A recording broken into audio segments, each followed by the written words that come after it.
Hi, everyone. Thanks so much for coming. I'm just going to give it like another 30 seconds to allow more people to join the virtual room before we get started.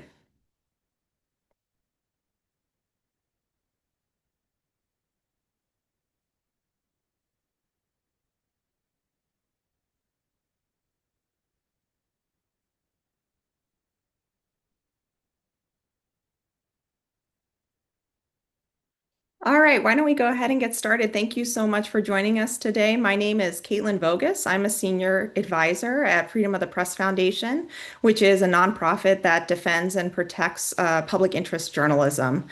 We are here today for an event that I think is very timely and important. It's called Inside the Immigration Beat, Reporting Truth and Protecting Communities. And today's event is also co-sponsored by two fantastic organizations, the Asian American Journalists Association, which is a membership nonprofit advancing AAPI representation and leadership in journalism, and also working to ensure fair and accurate coverage of communities of color. And the second organization co-sponsoring today is the National Association of Hispanic Journalists, which is an education and charitable association dedicated to the recognition and professional advancement of Hispanic students, professionals, and educators in the field of journalism.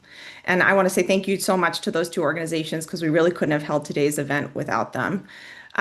We're talking about something that's really timely and important, as I said today, something that I'm sure that a lot of people in the audience are familiar with. We're going to be digging into how reporting on immigration raids and ICE actions have been shaping the lives of immigrant sources and communities.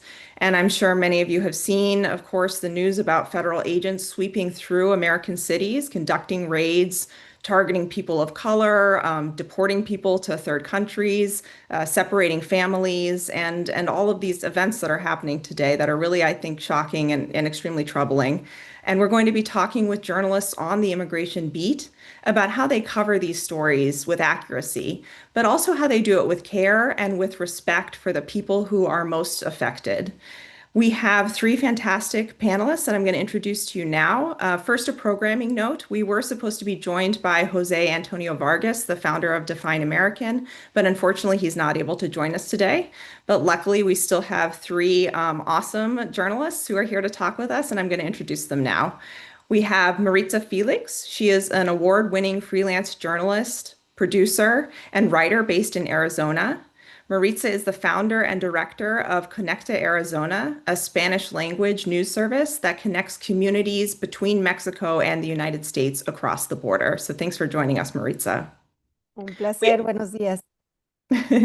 we also have Arelis Hernandez. Arelis is a reporter for the Washington Post. She's focused on telling stories that center the humanity and every facet of the American immigrant story. Before the Post, Arelis worked in newsrooms in Florida, North Carolina, Texas, and Maryland. And then last but not least, we have Lam Thuy Vo. Lam is an investigative reporter working with Documented, which is an independent nonprofit newsroom dedicated to reporting with and for immigrant communities. Lam is also an associate professor of data journalism at the Craig Newmark Graduate School of Journalism. And previously, she was a journalist at The Markup, BuzzFeed, The Wall Street Journal, Al Jazeera America, and NPR's Planet Money.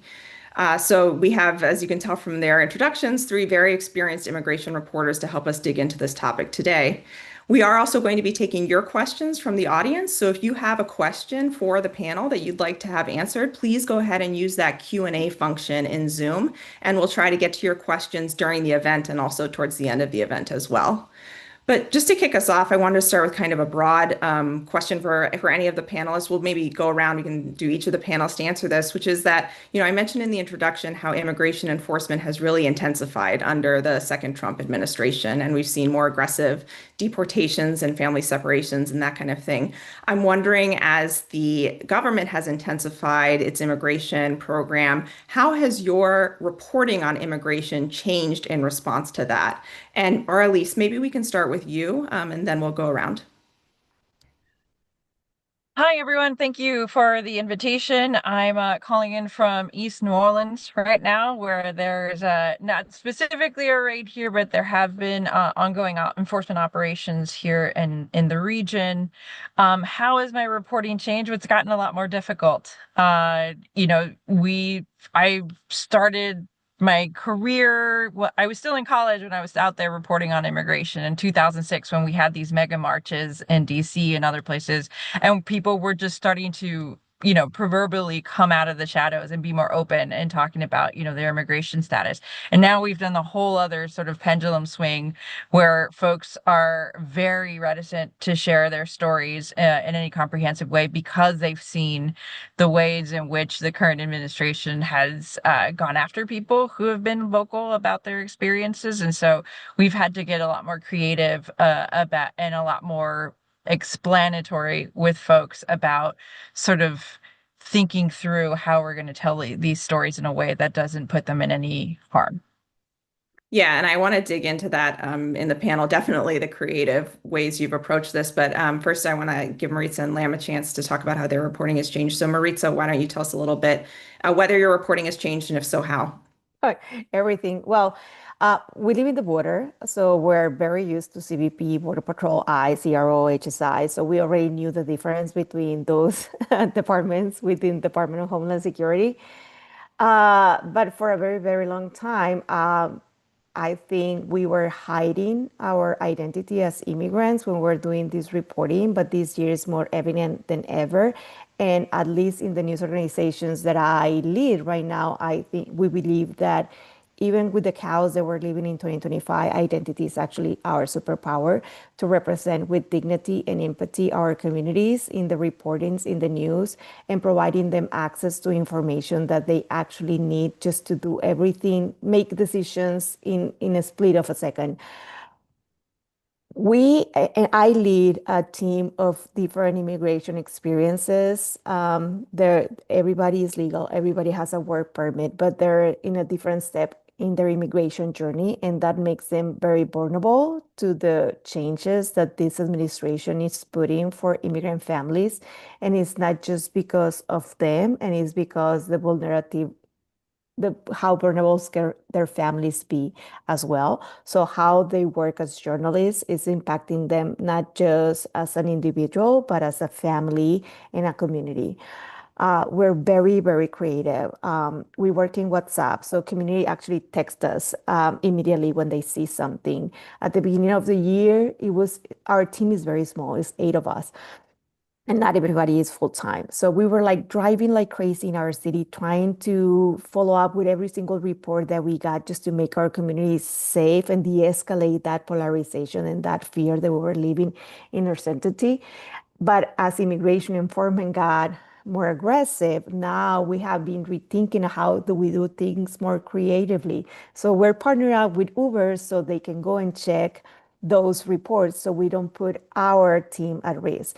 We are partnering with constructors because the supervisor of the La Obra, my English is so bad today, but those superintendent, like actually like working on those construction sites, they can give us a call and we can work with them. So we have to be very resourceful with the very limited resources that we have to actually keep our community safe and to let them know that at least the project that I'm leading is always going to be open for them to express and to ask without feeling dumb and to connect them to resources that maybe they cannot afford right now, like an immigration attorney, like a community organization, and that's something that we can actually provide for them. It's been really hard because we are covering that attack that our community is under at the same time when we are under attack. And it's been a good year. There is a lot of people celebrating the kind of work that we do, but at the same time, one day we can be celebrating like today in a panel talking about the challenges that we have, and the next day we can be target. And and it's been really, really hard because it's not just physical integrity who's at risk, is your immigration status. It can be your digital security, and we are a transnational service. So before we were training for this hostile environment scenarios in Mexico, for example, but we never thought that we were going to use that training in the United States. Now we have been training for both sides of the border because we cannot tell the difference. This is not the safe space that it used to be for us before. Yeah, that's something I've heard echoed from other journalists, and it's a really important point that, I mentioned sources being concerned and at risk, but journalists are also at risk too. Lam, what has your experience been? Has your reporting changed under the second administration? I think there's two things that have definitely changed. It's the subject matter and the things that we cover, and also the circumstances under which we cover it and how we can get our work done. Very similar to Maritza, Documented actually serves immigrants with news. And so we've had a WhatsApp group that serves thousands of Spanish speakers. We have a Chinese language group on WeChat that serves Chinese speakers. And we have a Caribbean vertical that serves a lot of people who speak Haitian Creole. And so what we've leaned into a lot more is to listen. We've already been listening as a way of determining what kind of information we should be covering for immigrants, but that's radically changed as we've come into an era where people are looking for information about what enforcement is happening in New York City, where we are based. People are looking into what can they do in this newly, constantly changing immigration system, right, to become and stay and remain some on track to have some sort of legal status in the US. And then the third part is all of these things happen in conjunction with a general crisis of how do we survive, especially in a city like New York City, especially in cities in general, where immigrants are oftentimes at working class jobs and so on. There is still the need for understanding how you get SNAP, how you get housing, and how you get other everyday services. And so leaning into those three, figuring out how to cover um, ICE enforcement in a much more sort of like nuanced way so that people can understand what risks they have without scaring people too much into like not participating in their normal lives. Figuring out how to help with guides when it comes to understanding what the latest is on things like TPS or other kinds of legal statuses that people might have been able to stay in the US under and that are changing constantly, and figuring out how to continue to write about things like where is a food bank nearby as you're losing SNAP, right? Like all of those things are sort of like in high gear right now, and our entire newsroom is kind of like really running after figuring out how to do that. On the other hand, when it comes to actually getting our work done and talking to people, there are a lot more measures we have to take to be protective and also to be able to speak to folks because they are audience. We also don't want to make sure that immigrants feel like when they talk to us, they put themselves at risk. That has always been the case, but now, let's say in 2018, I was very able to find people who come on the record now. There's a lot of ways in which documented works with immigrants and within our policy to figure out how to best protect them while also covering their stories. And on the meta level, there's this idea of like, what is the information that people need the most? I think there's a lot of coverage of this is happening, this enforcement is happening in Queens, this is happening in Sunset Park, but how do we figure out what the right thing is to cover, how to best bring it together in a small newsroom, just like Maritza's, without, again, panicking people with what they can do because people still need to eat, people still need to pay rent, people still need to go to school. All of this stuff is still important. And so it's been a very like it's been a group conversation between all of us, and it's really, I feel very blessed to be surrounded by colleagues who are all constantly having an ear on the ground to the community. Yeah, and you mentioned that documented reports in multiple languages, that you have WhatsApp groups in multiple languages, and you have audiences in all many different immigrant communities as well as American citizens as well. I'm wondering, Lam, if when you talk to your colleagues, if you all compare notes, and do you notice, are there differences or commonalities in what communities are telling you, what's most important to them and what they need out of a news source like documented? So one thing that we've seen is that every community consists of many little communities, right? Like we both Maritza and Arelis noticed, we've had for example, within the Latino community, a movement towards Trump at some point, and in we've seen this on a micro level. Been doing some reporting in Queens. We've seen that here as well, and there seems to be sometimes tensions between quote unquote new arrivals. People have only been in New York for like 1 to 3 years, and people who have been in the US for a long time. And so there's definitely tensions here too. There's also different information needs that we have to look at, right? Like I think for immigrants, it's still about survival in New York. And we just elected a mayor who, sure, was very progressive and also far left, so to speak, or like further to the left, sorry. But he also campaigned on living costs and affordability. And so that crisis comes with another crisis that is being imposed by the new federal restrictions. And I think there are different ways in which each community is trying to navigate the long-standing issues, right? Which for example, the Chinese community is still gentrification. For a lot of folks in Queens, and especially Latino folks, is also gentrification and displacement, while also navigating these new realities of the constantly changing immigration enforcement issues. So anytime there's a change in USCIS, for example, the Nepalese in Queens are currently like losing all of their TPS status, which means that they are likely not able to stay here anymore, while other folks might be caught, let's say, at immigration interviews for their marriage, right? Like these are all of the ways in which this kind of like comes out. And the beauty is that we do talk amongst one another. We are a very collaborative newsroom. We are very small, so we have to. And the beauty, and what I'm really appreciating is that I think in my newsroom there is so much care for these communities because we are all immigrants. I'm an immigrant to the US as well. And like for all of us together, it means like we have a very cultural, similar to what Maritza was saying, tether to those communities and are understanding the very specific challenges that have been ongoing as they meet this new sort of challenge that has been imposed by the Trump administration. Maritza, I'm wondering if anything Lam is saying is resonating with you because you are also very closely in touch with the community that you serve as well. You mentioned the WhatsApp groups that are a big part of your reporting. What are you hearing from your audiences about what they need most from your news outlet right now? They need joy. That's something that we're listening from our community. At the beginning, we do we do cafecito. So everything that we do is around having coffee with our communities. And I'm always carrying an orange coffee mug. You will see me everywhere doing so. And we do a signature event. And at the beginning of the year, I thought that nobody was going to show up this year because obviously we had many reports of raids. We had very violent protests at the beginning, like mini LA kind of protests, but we had it here at the beginning of the year. And it's like, and I thought just because of all this intimidation that people weren't going to be able to make it to our event.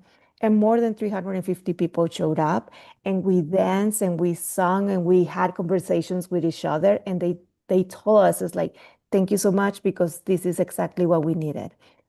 Immigration intersects with every single story that you can think of. So, for example, um, there is an assumption that our community always is the pobrecitos. They need more free backpacks or free vaccines. But actually, people right now are thinking about what's going to happen with my retirement plan. Is like what's happening with the Programa Paisano that the holidays are around the corner. They want to know about education and finances and health and essential oils and pets and how to prevent a heart attack and how to control their diabetes just because there are so many things that we have as Latinos.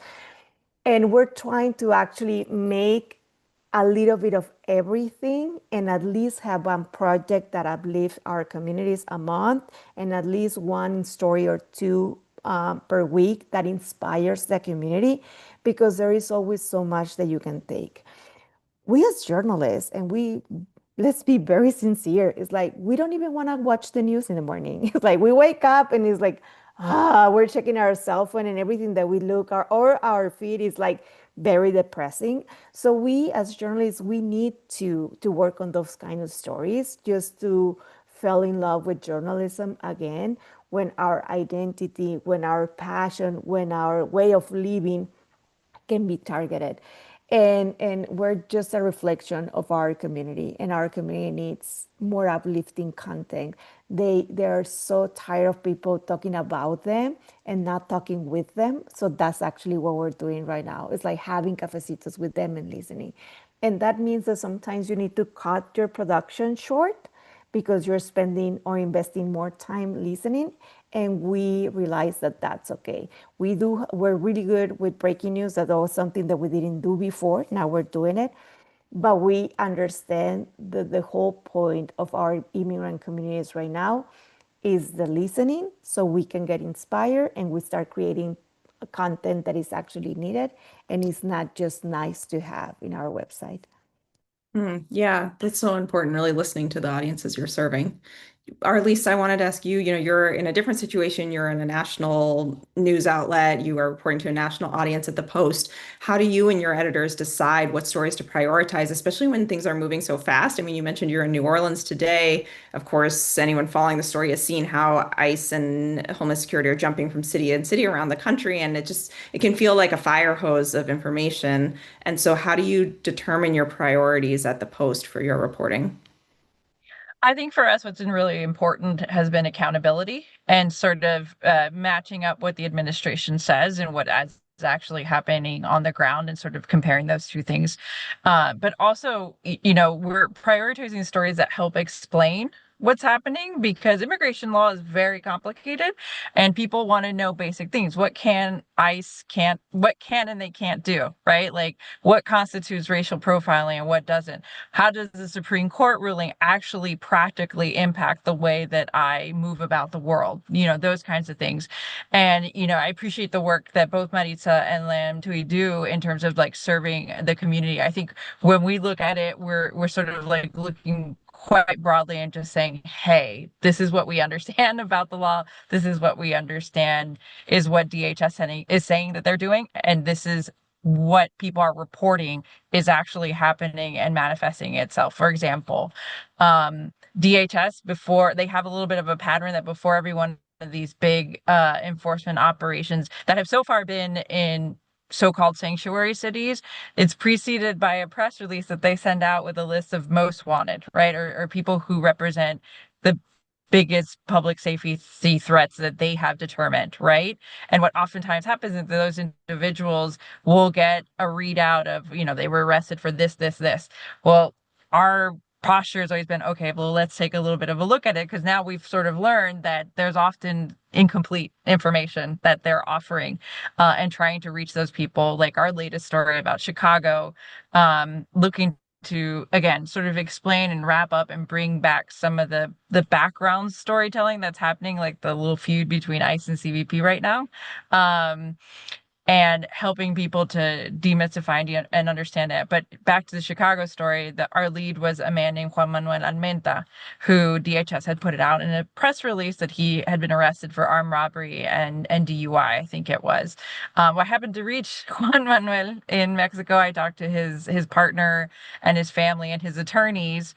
Turns out it's not the whole story. That is not actually, he was never charged with armed robbery. The DUI was a little bit of a chaotic moment. He would never charged with DUI, went reckless driving, served no time in jail. And yet, this was whose face was plastered all over the nation, all over the world as being the worst of the worst in Chicago. And like him, there are plenty of other examples of this type of thing. But yes, we've definitely sort of taken more of a accountability and how can we explain this from a sort of 65,000-foot view to people that are watching these things happening and putting them in context for folks.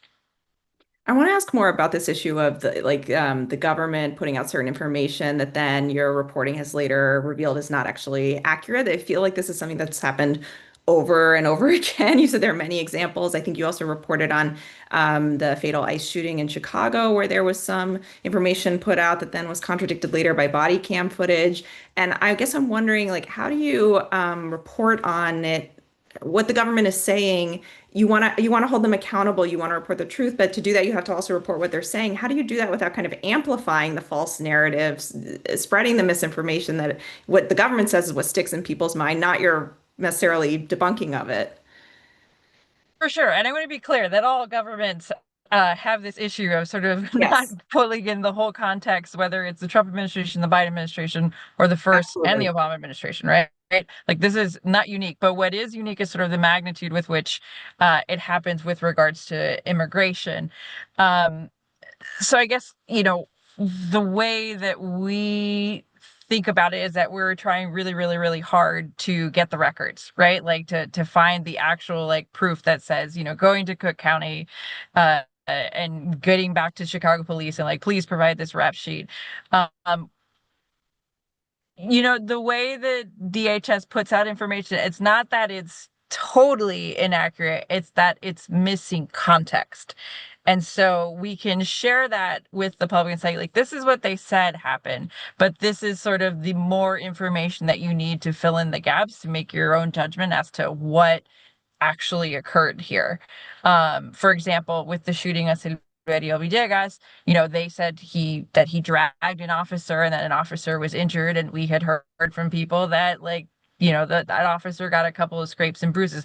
That said, we are not in a position as experts on like how to conduct traffic stops to be able to say this officer did this thing completely incorrectly and that he did, make a judgment as to whether he thought his life was in danger enough to shoot into that vehicle. But what we can do is provide the information about police training, about the way traffic stops are normally conducted, about the way that Border Patrol agents and ICE agents are trained in urban enforcement to be able to give people enough information to make that decision themselves. Yeah. Okay. I wanted to also ask all of our panelists more about their experience working with sources in this environment. Or at least you just mentioned, a couple stories you've worked on where you heard from people. You said you got a tip, you heard things. And Lam, you mentioned in your reporting that you work with extreme care with your sources to try to protect them. I'm curious, maybe each of our panels can answer this. We could start with Lam, what your experience is working with immigrant sources today. What are you hearing from them? Are they concerned about speaking to a journalist? And how do you reassure them, or what steps do you take to try to keep them safe? A lot of people are very concerned, especially because if their name is out there, it might draw attention to them, and that might flag any kinks in their immigration, like sort of journey that might lead to an enforcement. A lot of New York City-based immigration enforcement currently has been more targeted, like people coming to the immigration appointment and being apprehended, or people coming to direct addresses. There have been a few like enforcement actions or raids, but not as many as in, let's say, Los Angeles, right? And so I think the way in which we have kind of handled this is documented has a policy where we work with the sources to see what they're comfortable with. Are you okay with a first name basis, or at least a middle name, or maybe even initials, to figure out what level of detail we can look into? And what also might be helpful is, and as an investigative reporter, that is a general sort of like strategy, is that maybe we can get one or two people to speak to us fully on the record, or even just with some of their initials or their middle name, but we can also give people different ways to participate in a story. That can mean that we ask the same questions of, let's say, 12 people who have experienced something, and we can in aggregate tell the story of like how a certain policy has impacted people, or a certain like enforcement action has impacted people, without outing every single person, right? And that's sort of like an interesting back and forth that we can figure out. And because we also, I think, do a lot of service journalism, it ends up being a lot of, hey, tell us what your biggest issues are, and we will try to find solutions for that. And so it's like give you the kind of information that you need to comport yourself on your day to day. And so it's a mix between figuring out maybe strength in numbers, having different people talk to you on different levels, giving people different levels of participation, right, in the story, and then also ensuring that you find different angles and ways into the same problem. Not everything has to be a narrative feature. Sometimes it can also be a message in WhatsApp that points you towards three or four guides, right? Like, and I think for us, utility to our audiences is still the key measure of like whether we've succeeded or not. Do immigrants read us? Do they find it helpful? And that means sometimes understanding how to work with the risk of that. And probably and hopefully, because a lot of the people who are reading us are immigrants who are likely knowledgeable about the risks involved in being on camera right now or talking to us. They will also be more understanding of us having to work on different levels of and Yeah. Maritza, how about in your experience working with sources? What are you hearing from them, and what steps do you take at Connect to Arizona? Just the same as Lam was talking about, there is a lot of fear and uncertainty that whatever they're going to say is going to hurt them or their families. But then we see the completely opposite. There is a lot of people who are not aware of the consequences of going on the record could be for their immigration case. And they don't realize that whatever they share publicly, it can be there forever and ever, and they will not have the right of eventually taking everything that they say out. So we're really, really mindful when we're gonna work in an interview to give them that perspective as well. That sometimes is very unsexy for journalism because you have the perfect story, but then your ethics come into play and says like whatever they're sharing with me, it can be great to put the case out there, but I don't know how this is going to affect them. So that's why we have worked a lot with sensitive readers that have been very mindful to flag those things that maybe we didn't realize when we were working on those stories that can put our sources at danger. We share with them our policy on AI as well, because we used to use AI to transcribe. And basically, you're providing that information to a third party, and it's basically feeding the beast that is going to come back and eat you. So we're very, very mindful about this is how we use AI, or this interview, we're not going to transcribe it using AI. We're going to do it our own. And we're only going to, I don't know, save our retention policy on images and audio and writing in our notebooks is going to be for this long. So we share that with them and they appreciate it. This is me as Maritza working with Conecta and now building a newsroom that is very conscious awareness. And now that we're trying to do things the right way. But I think about the immigration that I have done as freelancers and all the waivers that people have signed to me in different projects that they're basically giving me the right to use their information for perpetuity in every digital platform that I can think of.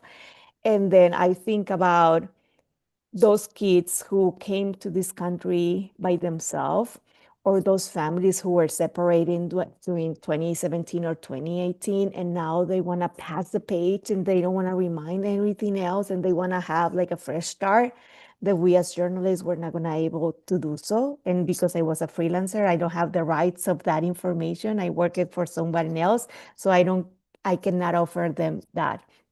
So I think when we're talking about sources, particularly with immigration, we're talking about people who are sharing their most vulnerable moments in their life. And I think the way that we treat it are going to be very decisive on their future as well, not just as us as journalists.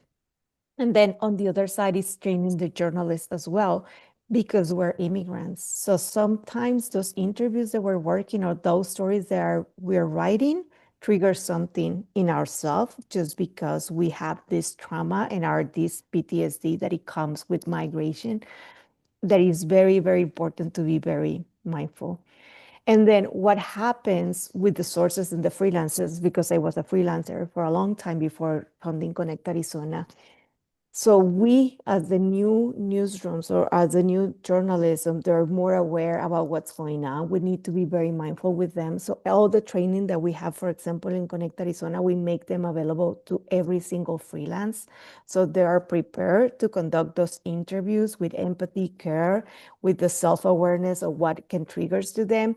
And because, for example, in Connect Arizona, we can say our retention policy is this, but if we're hiring a freelancer, he might have or she might have a different retention policy on their record. So we're trying to create processes that are going to keep our sources safe, our freelance safe, and our team safe at the same time. So we can keep doing the work that we're doing, but we're not creating or causing harm in the future. Hmm. And Arlise, what's your experience been working with sources? Are they more reluctant to speak to you? Do you have to convince them? And what do you say to them? And what steps do you take to keep sources safe? Yeah, no, I'm sort of always in this tug of war between preserving one's agency and feeling the need to to help people be aware of the kind of risks that they're taking in talking to me, because these stories are not going to get out unless you have the full participation of like they're not going to serve their purpose if the person is not fully aware. So I spend a lot of time at the front end explaining where will this go, what will it look like, who else will be featured in this story, and throughout the reporting, because sometimes for us it can take a little while if we're incorporating all these other elements, like, or an interview with Bovino, or other elements. So I'm like calling all throughout that process and updating them on, like, hey, this is what's happening with the story, this is how much is that I want to make sure that you're okay with this identification issue. Like, if we say little village, is that too specific to where you live versus what south side or west side Chicago, those types of things, constantly in negotiation, just making that very clear from the beginning, that all these, specifically the identifying stuff,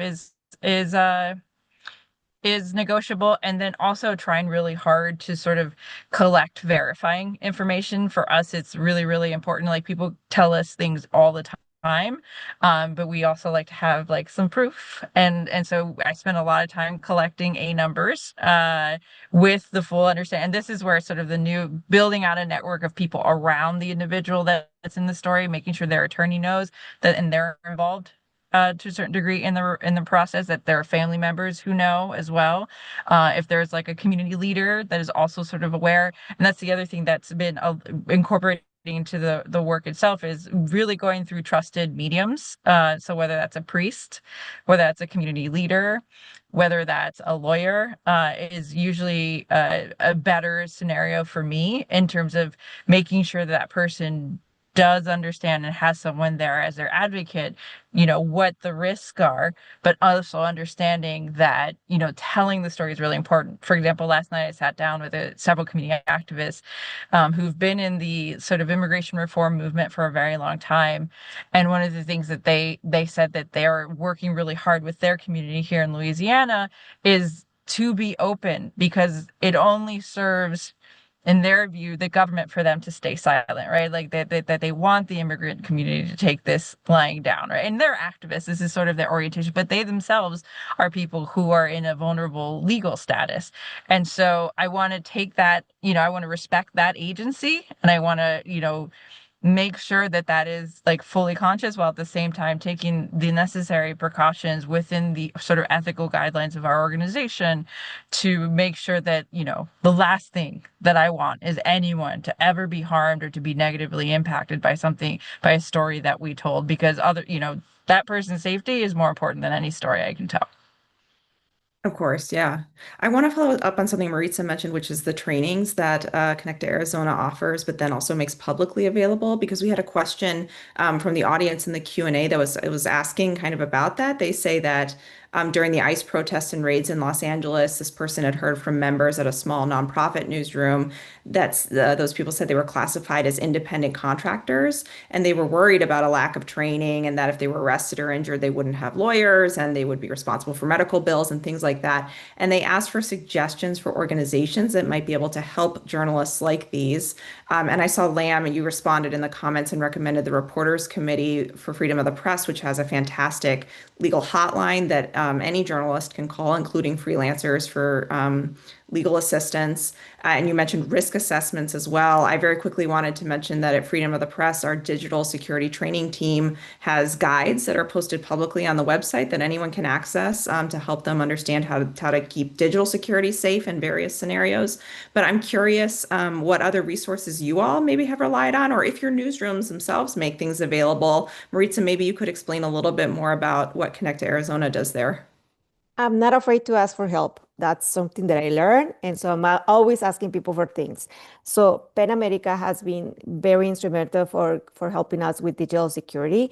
And then, for example, we provided some subscriptions to Tunnelbird, to Delete Me, for independent contractors in our team, plus our staff team in Connect Arizona. That was one of the things. The International Women in Media Foundation, they actually understand that the presence of journalism, especially women, who are going independent, and most of us are hire as independent contractors because because there is a lot of people who doesn't have the resources to pay staff people. So we're relying on more independent contractors. So they offer like trainings. And for example, we're going to be partnering with them to bring a HIFA training to Arizona in Spanish in January. That is not going to be just open for Connect Arizona team. So we're opening up. And I actually yesterday sent a bunch of emails to newsrooms in Spanish in Arizona for them to actually come and benefit from that because we need it, because we work in a border, because we cross checkpoints all the time, and because we have protests and things are getting very messy and ugly around here. So that's another thing. Mental health support, we get it through Vita Activa. That's free. And there is another one that is crisis text services or something. I don't remember the name of it. But Vita Activa provides mental health support for our people and our freelancers that they're feeling that they cannot anymore. Maybe something is triggering with them, and that those are services that are available for everyone, any language for free. That's something that you can do as well. CPJ has been very good helping us find pro bono attorneys in different things because it's not just protecting people, it's about your media liability insurance and reviewing that policy that you need to have, or does it cover freelancers or not. The same with the Cornell Law School. They have a First Amendment clinic and they're fantastic. And they help us from media liability to contracts to editorial review and everything. So there's a lot of people who's willing to help, and we can help you to make that connections, but you can just Google it, and there is a lot of people willing to help because we know that there is a lot of news organizations that are very small and crappy, as crappy as ours, because we don't have the resources to do it all. So we can actually support as the back end. And then we are launching a network with Documented New York, Sahan Journal, and El Timpano, the immigrant news coalitions. And that's going to be one of our priorities, is to help immigrant serving news organizations in the United States to be connected with the resources that they have, that it can be anywhere from mental health to sustainability, because we know that when we're hungry and when we're tired and we don't have the resources that we need, we let our guard down, and then we're more vulnerable to these kinds of attacks. So happy to have conversations with you all if you have any questions.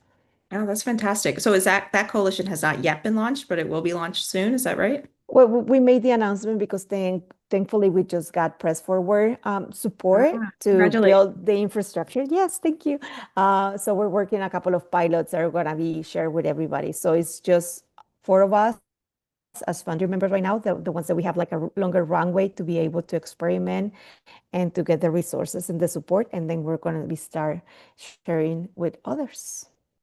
That's great. That was an extremely comprehensive overview, Lam, or at least is there anything else you wanted to add? It's okay. If not, I saw you added things in the comments.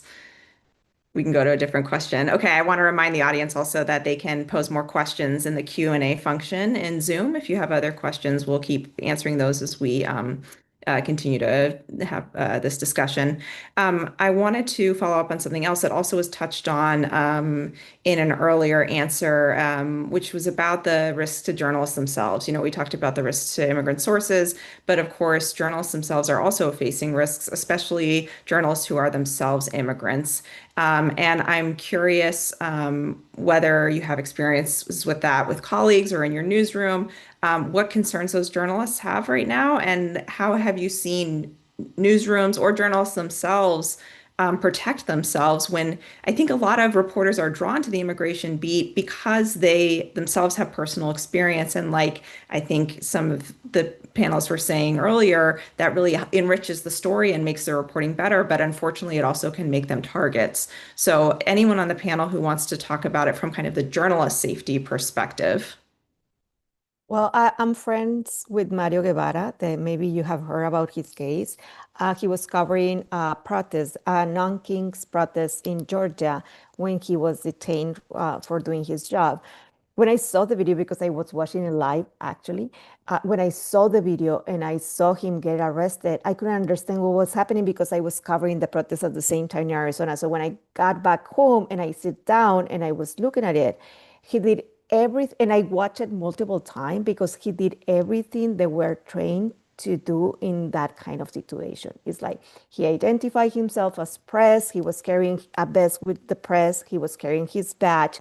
He said, I'm just doing my job. He cooperated with the authorities. It was no frictions. He didn't touch anyone. He did everything that he was to do to de-escalate the situation, and he got detained. So he was not detained that we know of just because of his identity or his immigration status, because back then it was not obvious. He was detained because he was doing his job as journalist, and then immigration status came after. But everybody who looks like us is a target. So we speak Spanish. We have a very thick accent. We are brown. We are loud. Even though we are identified as journalists, sometimes like we think about it like, should we identify or not? Depending on the context. But now it's like everybody is tattooing the social security number somewhere, like bringing their passport and their visas with them when they're in a protest.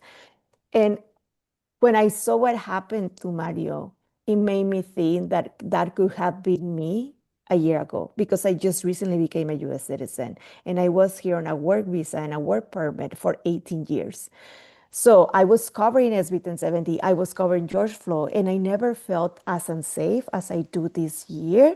And I've been working with stories that are related to narcos in Mexico, and I haven't felt that unsafe as I do right now covering the United States. Just because of my identity, sorry, my dog, just because of my identity. So we have changed a lot of things because we have people with different immigration status in our team, that's for sure. But there is always so much that we can do to mitigate the risk, but the risk is always going to be there just because of who we are and what we represent in this country. And like, Lam. yes, similar to Maritza, I'm also a naturalized citizen. And I think for a lot of us in a newsroom, we really try to talk to one another. I think what our leadership has done really beautifully is to have very private conversations, right, with each person.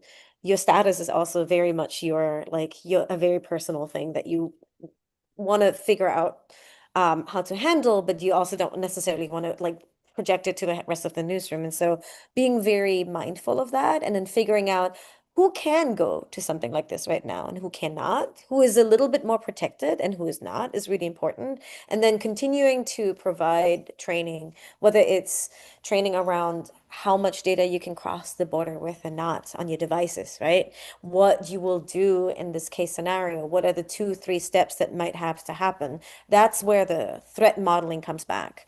What are the 2, 3 things? What is the worst case scenario of what might happen if I cross the border and I get stopped? Or what is the worst case scenario of what might happen if my data gets leaked and like all my sources are being out? Like having these contingency plans is extremely important, and like I feel very well like taken care of by a lot of my editors because we have these conversations very openly, and there's always a line that we have with those folks. And I know Maritza knows our a lot of our leadership and can co-sign on that. I am not an immigrant, and I still feel Oh, you muted her. I still feel a lot of trepidation. I've been reporting at the border for 6 years, so there are certain steps that I already take every time I cross, like, certain phones go off, certain apps get deleted. I save my notes in specific encrypted, applications and software that we use. The Post has stepped up its own sort of, security protocols. I think earlier this year they had us go through if you wanted to do additional things like, we are vulnerable to things like doxing. We are vulnerable to things like people misrepresenting themselves and wanting to get information from us in various scenarios. Right now, I'm in my car. I have 2 tourniquets, a trauma kit, a respirator, a Kevlar helmet, and a Kevlar vest in case I come across Border Patrol or ICE on the street, which could very well happen. And we have seen sort of the aggressive take that they've approached journalists and seem to have very little regard for whether it says press or not, whether they have a camera up or not, and making them, targets of things like pepper balls, which they say are less lethal, but those types of things. So I cannot imagine what it's like to be a person who is in any kind of status that isn't citizenship. But even as a citizen, I can tell you, and I think it's reverberating in many communities, that like just doesn't feel totally safe. Yeah, and this is not normal. I mean, it's become the new normal, but it's not at all normal. And it's shocking to hear that reporters in the United States are running around with tourniquets, like that they feel they need that because that's something you think that war correspondents would be doing, but you don't think a journalist in the United States would need that. I guess I'm wondering personally, how does it impact you to operate in this environment, to keep doing your jobs? Does it make you afraid? Does it make you more determined? How do you respond kind of on an emotional level?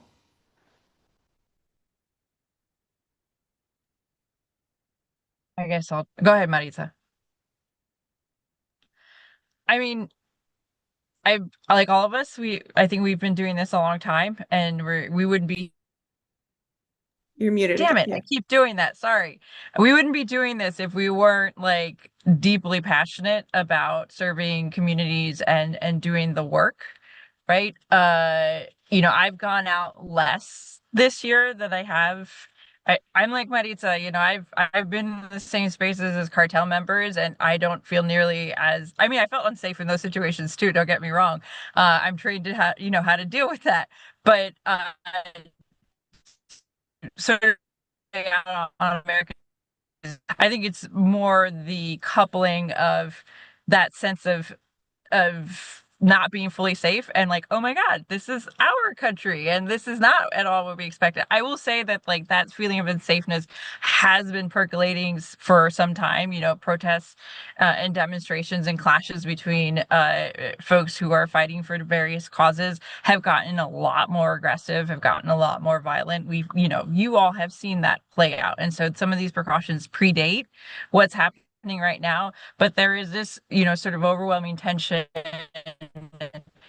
that does make me think and take on a few more. Like if I fly out of the country for any kind of reason, I'm deleting everything off my phone. I have my relatives under pseudonyms. I Every photo is under some kind of encrypted or way off my phone. Those kinds of things, so that like, because now our government has the technology to read what's in our phones if we even are just 15 feet away from those kinds of things that I'm not sure we're adequately doing the work to take care. I mean, I'll speak for myself, to take care of ourselves and think about all the different ways that we should be protecting ourselves. But again, it just seems more motivating to me, at least in the personal, to say, well, wait a minute, this is our country. And at last I checked, the government that we have here is we the people, right? Like it's defined by us and what it is that we want as citizens. Uh, Can I give two examples of how I'm trying to stay sane during all this with my colleagues and so on? Similar to Maritza, what Maritza said, our communities don't just want to doom scroll. We as journalists don't just want to just inhabit the space of like morass and sadness. And I think one of the things that I've always thought about is that as journalists, we constantly stare at destruction. How can we put ourselves when we are outside of work into spaces that are generative, right? So,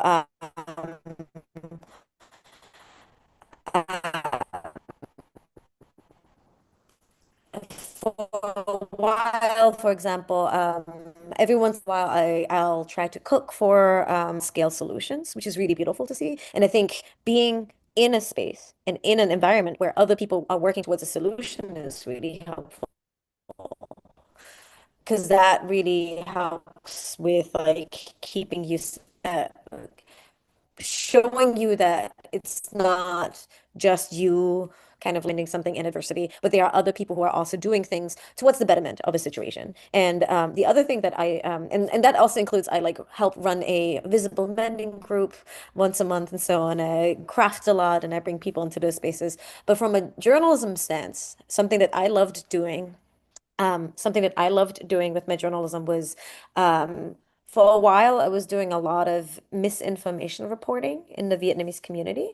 And one of those parts of that reporting was going to Vietnamese community members Sorry, Lam, I think to Maritza does, Sorry, Lam, I'm not sure if you and can hear me. having workshops of showcasing how people. Oh, choppy.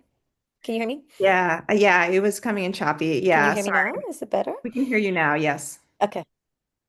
I'll repeat the last thing. Basically, similar to Maritza, I would bring together immigrant elders to learn about mis and disinformation and also bring them food.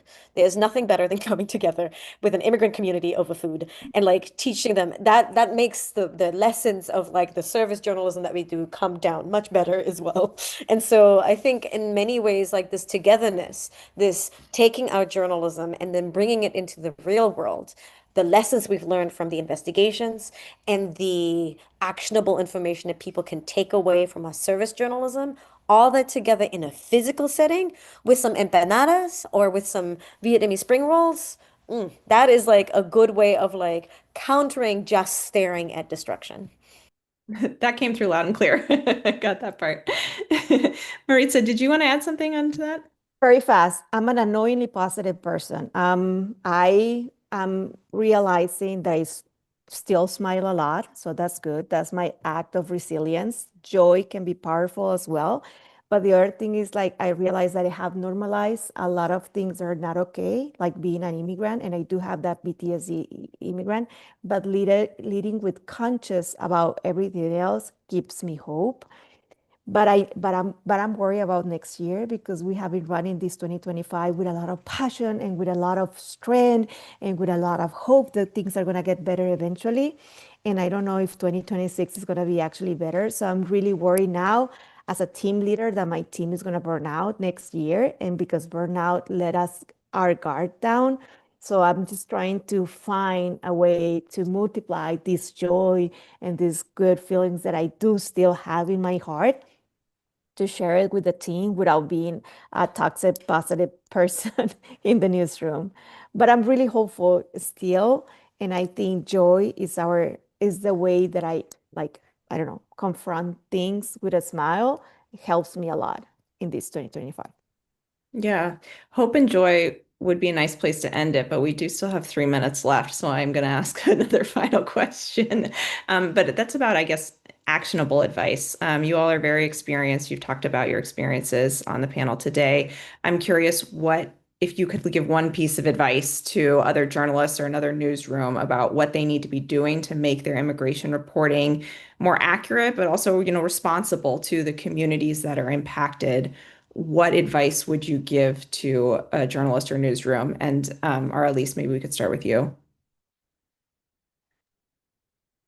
What advice for covering this Yeah. work or this beat? Um, try as best as you can to get to know the law, right? Like the immigration law itself, again, is super, super complicated. But if you can sort of get well versed on certain parts of the law, that will make your questions that much sharper. Especially like not all of these arrests are made the same. And if that what sometimes will make a story with some of these is knowing the nuances of the person's like particularities and how it intersects with the law that might demonstrate, something novel that's happening, that's starting to unfold in a community, like, arresting DACA recipients, for example, and knowing the details of those types of things and why generally it would be illegal to put someone in detention who has deferred action, those types of things. So like even if it's just basic, I would really just try to steep yourself in some of those different statuses that are coming up because it can make the difference in the story. Thanks. Lam, if you have a 30 seconds to tell us your advice. Okay, 30 seconds. If you're trying to, it depends on who you're trying to serve. If you're trying to serve immigrants, build a listening mechanism, some kind of ways of continuing to listen to both leaders in the community, service providers, but also community members, and come back to them. Don't just do a one-off and get away, but like figuring out how to build that kind of like listening mechanism can really help you continue to serve those communities. Thanks. Maritza, what's your advice? Listen up, be human, lawyer up. That's very important, and ask for help. That we think as journalists that we are providers and we're fixers, and now we need to stop assuming and start knowing and asking for help. I think ask for help. We as immigrants, we're willing to do so, and we thrive in crisis. So this is actually our moment to come together. Very true, and great advice from all of you. Thank you so much. I want to thank all the panelists for joining us. I want to thank the audience for listening to this important conversation. If you want to read or follow more of the work of the panelists, you can follow Maritza Felix's work and read the reporting of Connecta Arizona at connectaarizona.com. You can read Arelis's reporting at washingtonpost.com. And you can read Lam's reporting at documentedny.com. And Jose couldn't join us today, but if you want to learn more about Define American, you can check out their website at defineamerican.com. And as I mentioned, this event was co-sponsored by NAHJ and AAJA, which are two fantastic organizations, the National Association of Hispanic Journalists and the Asian American Journalists Association. If you want to learn more about them, you can visit nahj.org or aaja.org. And then finally, if you want to learn more about Freedom of the Press Foundation and other press freedom issues that we cover, you can sign up for our newsletters at freedom.press/newsletters. And we would really appreciate it if also you would check out our work to donate potentially if you can support our work by visiting freedom.press/donate. So thank you again to all of the panelists, to our co-sponsors, and to the audience for listening. And I hope you have a wonderful rest of your day. Thanks, everyone. Bye.